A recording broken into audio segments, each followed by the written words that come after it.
ভাই তুমি দেখা সব থেকে নিজে করতে পারছো না। 1 টাকা 2 টাকা 2 টাকা 10 টাকা যত টাকা তুমি দিয়েছো। আরে আবার সেই উল্টা কথা সব জানো তুমি।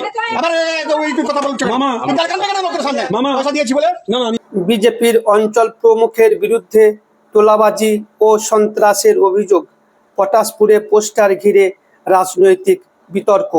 পূর্ব মেদিনীপুরের পটাশপুর বিধানসভার বড়হাট ৯ নম্বর অঞ্চলের বিজেপির প্রমুখ শুভেন্দু মহাপাত্রের বিরুদ্ধে একাধিক গুরুতর অভিযোগ তুলে সরব হলেন কাথি লোকসভার বিজেপির যুবনেতা সানু হুদায়েত।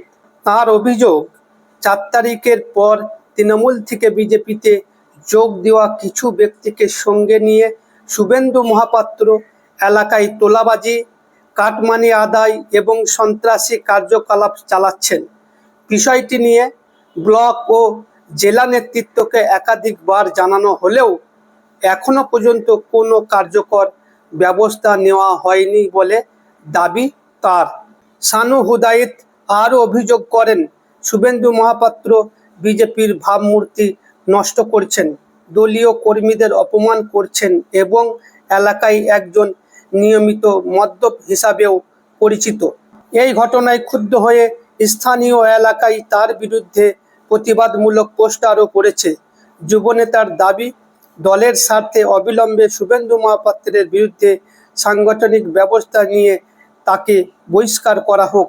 ঘটনাকে ঘিরে এলাকায় রাজনৈতিক চর্চা তুঙ্গে। এদিকে নেতাগিরি করবো, মদ খেয়ে যেরকম পড়বো, তাহলে পদ এই যে তোমাকে যে পদ রোজগার দেয় এটা সেটা কি হবে তাহলে? পটাশপুর বিধানসভা বড়হাট ৯ নম্বর অঞ্চলের জিপি 2021 সালে ভারতীয় জনতা পার্টির কার্যকর্তারা এবং আমার সহযোদ্ধা এবং সহকর্মী তারা তৃণমূলের চোখে চোখ রেখে লড়াইটা করেছিল এবং বহু কার্যকর্তারা 21শে ভোটের পরে ঘর ছাড়া ছিল। কিন্তু রাতারাতি ৪ঠা মের পরে রাতারাতি যারা তৃণমূলে হারমাদরা রাতারাতি বিজেপি হয়ে গেল। এটা ভাববার বিষয়। ধীরে ধীরে তৃণমূলের যে নতুন পদ্ম ফুলে আসার যে হিড়িক পড়ে গেছে সেটা আমরা জানতে পারলাম না, সেটাই ভাববার বিষয়। সেই শুভেন্দু মহাপাত্র তৃণমূলে হারমাত থাকাকালীন বহু সাধারণ মানুষের উপরে অত্যাচার করেছে এবং লুটপাট করেছে। আজকে একই কায়দায় সেই তৃণমূলে হারমাতদেরকে নিয়ে রাতারাতি যারা তৃণমূলে হারমাত বিজেপি হয়ে গেল, সেই হারমাতদেরকে নিয়ে শুভেন্দু মহাপাত্র বড়হাট ৯ নম্বর অঞ্চলে সন্ত্রাস এবং দুর্নীতির সঙ্গে জড়িত। এই শুভেন্দু মহাপাত্র মদ খাবার টাকা ছিল না, অভিজিৎ ঘাটার কাছ থেকে নিত, টিঙ্কর কাছ থেকে নিত এবং অশোক জেনার কাছ থেকে নিত, রামপাত্র কাছ থেকে নিত এবং আমার কাছ থেকেও নিয়েছে এবং বাম সাইডে মিলন হাজরা, দীপঙ্কর, কালাচাঁদ, দিব্যেন্দু কাছ থেকে টাকা নিয়েছে, মোনাদা কাছ থেকে টাকা নিয়েছে, কৌশিকের কাছ থেকে, বহু কার্যকর্তার কাছ থেকে টাকা নিয়েছে। মদ খাবার টাকা ছিল, থাকতো না, এখন 100 টাকা দাও, কখন বাইকের তেল ভরার জন্য টাকা নিত। আজকে এই রেজিস্টার মাতাল লক্ষ লক্ষ টাকা কোথা থেকে আসলো না, এটাই ভাববার বিষয়। আর রাতারাতিতে যারা বিজেপি হয়ে গেল তারা কিছুদিন আগে তৃণমূলে ঝান্ডা নিয়ে ঘুরতো আর রাতারাতি বিজেপি হয়ে গেল, এটা ভাববার বিষয়। আর ধীরে ধীরে এই অঞ্চলে বিজেপি কার্যকর্তাদের মনোবল ভেঙে যাচ্ছে এবং ধীরে ধীরে এই বিজেপি কার্যকর্তাদেরকে ভেঙে দিচ্ছে। কিন্তু হতাশ হওয়ার কোনো কারণ নেই। আমাদের লড়াইটা ছিল তৃণমূলের বিরুদ্ধে এবং থাকবে, দুর্নীতির বিরুদ্ধে থাকবে। সবাই সংঘবদ্ধ হোক এবং একতাভাবে ঐক্যভাবে আমরা লড়াইটা লড়ব তৃণমূলের বিরুদ্ধে, যেমন করতাম। এই দুর্নীতি, সন্ত্রাস এবং সিন্ডিকেটের রাজ যারা চালাচ্ছে তাদের বিরুদ্ধে আমাদের লড়াই জারি থাকবে আগামী দিনে এবং ভবিষ্যতে। আমি যদি বেঁচে থাকি আমার থেকে তুমি বুঝে নেবে।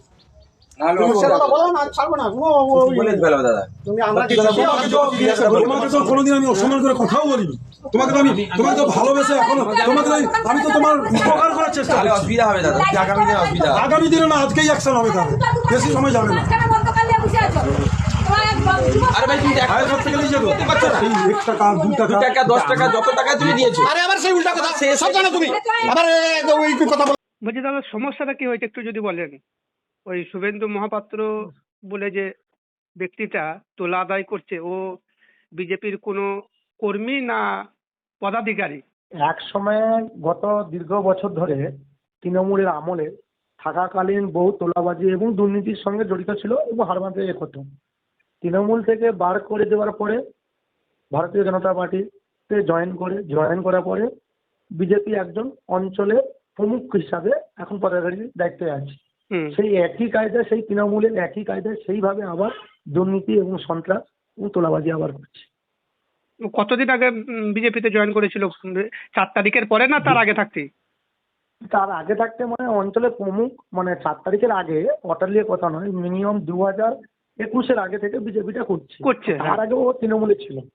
সেইকালীন এমন ও একজন মদুয়া মাতাল, যাকে এলাকায় সবাই নামে চিনে, রেজিস্টার মাতাল বলে তাকে চিনে। এখন কিভাবে তোলা তুলছে বা কি করছে? এলাকায় হুমকি চুমকি দিচ্ছে নাকি পাবলিককে? হুমকি চুমকি মানে সেই তৃণমূলের হারমাদেরকে নিয়ে দলের পতাকা এবং দলের ক্ষতি হচ্ছে এবং দলের নাম ভাঙিয়ে করে সেই তৃণমূলের সেই একই কায়দায় বাবা তোলাবাজিটা করছে। এবং আমাদের বিজেপি, ভারতীয় জনতা পার্টির দলের ক্ষতি হচ্ছে, সাধারণ মানুষের এলাকা অক্ষিপ্ত হচ্ছে ওর এই ব্যাপারে। এই জন্য মানুষরাই ওকে ক্ষিপ্ত হয়ে এলাকা ভিত্তিক পোস্টারও করেছে এবং যে ওদের তৃণমূলে থাকাকালীন যে দুর্নীতি করেছে, চাকরি দেওয়ার নাম করে এবং লক্ষ লক্ষ নির্মাণ কমিটির বইয়ের নাম করে টাকা তুলেছে এবং ওনার ভাই তৃণমূলে একজন প্রধান। এখনো প্রধান হওয়ার তৃণমূলের প্রধান আছে? তৃণমূলের প্রধান। ওনার ভাই প্রধান থাকাকালীন ওনাকে মানে তৃণমূল থেকে সরিয়ে দেয়। কোন পঞ্চায়েতের প্রধান ওনার ভাই এখন আছে বর্তমানে? না, কোন পঞ্চায়েতের নাম? বরহাট গ্রাম পঞ্চায়েত। আর ও কোন পঞ্চায়েতের দায়িত্ব আছে? বরার 9 নম্বর অঞ্চল প্রমুখ হিসাবে, কোনো পদাকে লেখেন নাই। অঞ্চল মানে বুথের কার্যকর্তাদেরকে নিয়ে কাজ করে, অঞ্চল অফিস বা কোনো পদাধিকারীর দায়িত্বে থাকে এই নয়, হস্তক্ষেপ করতে পারে না। ওনার দায়িত্বটা হলো অঞ্চলে মানে যে সকল কার্যকর্তারা আছে পার্টি সিস্টেম অনুযায়ী রাজ্য থেকে পরিচালনা করা, সবাইকে নিয়ে মানে অঞ্চল পরিচালনা করা, কর্মীদেরকে নিয়ে।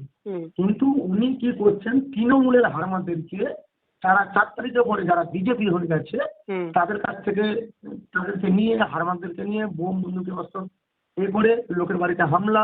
কিন্তু আমাদের ভারতীয় জনতা পার্টি শৃঙ্খলা একটা বদ্ধ আছে, ভারতীয় জনতা পার্টি একটা তৃণমূলের চোর ছাচ্চরের দল নয়, এটা বিজেপি ভারতীয় জনতা পার্টির দল। কিন্তু আমাদের সবকা সাথ সবকা বিকাশ, ওই হিসাবে আমরা রাজনীতিতে একটা আছে গাইডলাইন আছে পার্টির তরফ থেকে, সেই গাইডলাইনটাই মানছেন না। তাহলে এখন আপনারা কি চাইছেন? আমরা ওনাকে চাইছি এবং সাধারণ মানুষ যেভাবে ক্ষিপ্ত, মদ দোকান মানুষরা, সাধারণ মহিলারা বাড়ির কাছে স্কুলের সামনে মদ দোকান, সেই মদ দোকান বন্ধ করে দিয়েছিল। উনি কি করেছে, মদ দোকানের খুলে দিয়ে মদ দোকান থেকে টাকা তুলেছে 1.5 লাখ টাকা। কারো কাছ থেকে আমাদের বুথের একজন কার্যকর্তা তার স্ত্রীতে চাকরি দেওয়ার নাম করে 2022 সালে 25শে ডিসেম্বর 1,10,000 টাকা নিয়েছে চাকরি দেওয়ার নাম করে। এরকম ভাবে দুর্নীতি করেছে। তাহলে এখন আপনারা কি চাইছেন? ওকে বিজেপি থেকে বহিষ্কার করতে চাইছেন? হ্যাঁ, সাধারণ মানুষের আবদার, জনগণের আবদার যে বিজেপি থেকে ওকে বহিষ্কার করা হোক, উচ্চতন কর্তৃপক্ষের আর কি দৃষ্টি আকর্ষণ করতে চাইছেন নাকি? হ্যাঁ, সাধারণ মানুষের যে আবদারটা, উনি রাস্তাঘাটে মদ খেয়ে দিয়ে বিজেপি পার্টিকে বলে এর পার্টি গালাগালি করছে। তো সে কিসের পদাধিকারী, সে কিসের দায়িত্ব পালন করবে? দলকেই গালি দিচ্ছে বলে এর বিজেপি পার্টি, এর পদ, সেই জনগণের সেবা কিভাবে দেবে সে?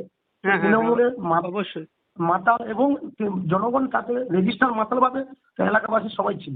তাহলে আপনাদের যে এলাকার উচ্চতন যারা ব্লক স্তরে আছে তারা কোনো স্টেপ নিচ্ছে না? ব্লক স্তরে এবং অঞ্চল স্তরে তাদেরকে বলানো হয়েছে এবং জেলা মন্ডল সভাপতিকেও জানানো হয়েছে এবং জেলা কার্যকর্তাকেও জানানো হয়েছে। তারা বলছে দেখছি এই বলে ভোটের পরে 1 মাস হয়ে গেল, এখনো কোনো সুরাহা হচ্ছে না। সুরাহা হচ্ছে না, ওই জন্য আপনারা শেষ পর্যন্ত মিডিয়াতে দ্বারস্থ হয়েছেন। মিডিয়াতে দ্বারস্থ হয়েছি, মানুষ ক্ষিপ্ত হয়ে এলাকার ভিতরে পোস্টারও লাগিয়েছি এবং সোশ্যাল মিডিয়ায় সবাই এই ছবি ভাইরালও হয়েছে। মধ্যে ভারতীয় জনতা পার্টিকে গালাগালি এবং তৃণমূলের হারমাদদেরকে দলে ঢোকাচ্ছে, যে টাকা খাচ্ছে এবং তাদেরকে নিয়ে আবার সন্ত্রাস করছে। বুঝতে পেরেছি। আপনার নাম পরিচয়টা একটু বলবেন? আমি পটাশপুর বিধানসভার অন্তর্গত বহরার 9 নম্বর অঞ্চলে এবং কাঁথি লোকসভার দীর্ঘদিনের পুরানো কার্যকর্তা যুব মোর্চা শানু হোদাই এবং এটি নামে চিনে সবাই, লড়াকু নেতা শানু হোদাই বলে পটাশপুর বিধানসভা ও জনতার নেতা।